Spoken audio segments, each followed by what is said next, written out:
लखपति दीदियां सबसे ज्यादा देश में कहाँ हैं? इस बारे में यदि आप भी जानना चाहते हैं तो इसे ध्यान से समझें। दरअसल प्रधानमंत्री नरेंद्र मोदी ने वर्ष 2023 में 2 करोड़ महिलाओं की सालाना आमदनी न्यूनतम 1 लाख रुपए करने की बात कही थी। इसके बाद लखपति दीदी योजना चलाई गई। इससे सबसे ज्यादा आंध्र प्रदेश को लाभ हुआ है। आइए जानते हैं कि इस योजना का देश के अन्य राज्यों में क्या असर हुआ है।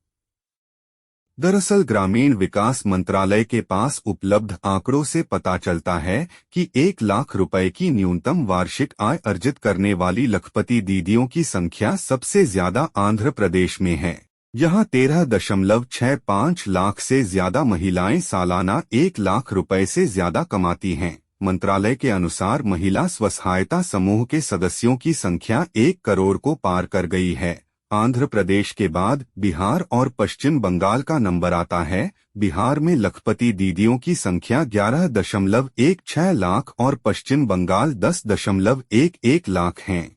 सबसे कम लखपति दीदियों वाले राज्यों में केंद्र शासित प्रदेश लक्षद्वीप में एक भी महिला की कमाई 1 लाख रुपए सालाना नहीं हो पाई है। इसके बाद अंडमान और निकोबार द्वीप समूह में 242 और गोवा में 206 हैं।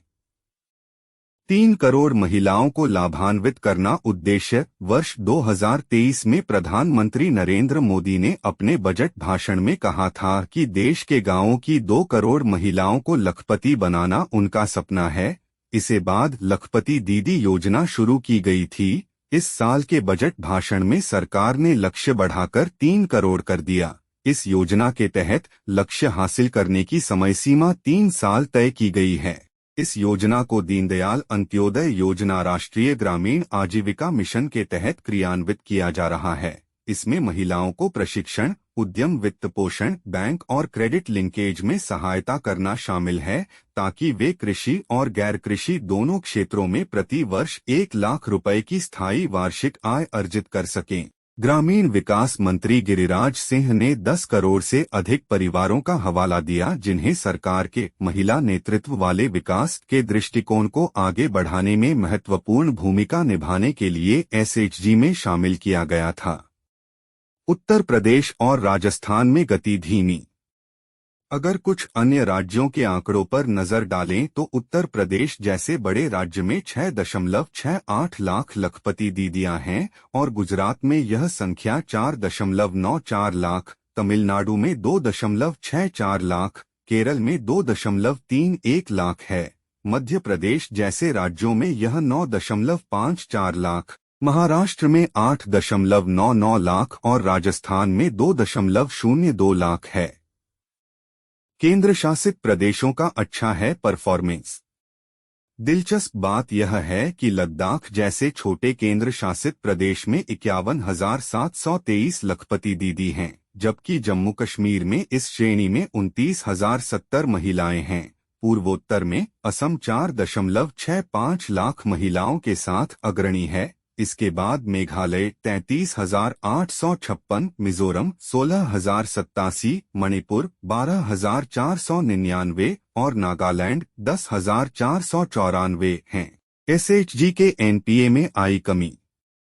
आंध्र प्रदेश पहले एसएचजी की संख्या के मामले में देश में चौथे स्थान पर था और महाराष्ट्र 15.15 लाख के साथ सबसे आगे था। उसके बाद पश्चिम बंगाल 14.44 लाख और बिहार 11.1 लाख का नंबर आता था। मंत्रालय के आंकड़ों से पता चलता है कि 2013 से 14 से एसएचजी द्वारा लगभग 6.96 लाख करोड़ रुपए का बैंक ऋण प्राप्त किया गया है। 2014 में एसएचजी का एनपीए 9.58% था, जो घटकर 1.8% रह गया है। बैंक सखियों के नेटवर्क में विस्तार की योजना। मंत्रालय की योजना बैंक सखियों 1.22 लाख के नेटवर्क का विस्तार करने और देश की 2.7 लाख से अधिक ग्राम पंचायतों में से प्रत्येक के लिए एक को तैनात करने की है ताकि अधिक से अधिक महिलाओं को महत्वाकांक्षी लखपति दीदी के साथ जोड़ा जा सके। यूपी में बीसी सखियों की अधिकतम संख्या 42,666 है। इसके बाद मध्य प्रदेश 10,850 और राजस्थान 10,559 हैं। सरकार अधिक संख्या में एसएचजी महिलाओं को बैंक सखी के रूप में नियुक्त करने की भी योजना बना रही है, जो लाभार्थियों को दस्तावेजीकरण और ऋण सुविधा में सहायता करने के लिए बैंक शाखा में बैठेंगी। उनमें से 46,000 से अधिक अभी 56,764 बैंकों में सेवाएं प्रदान कर रहे हैं।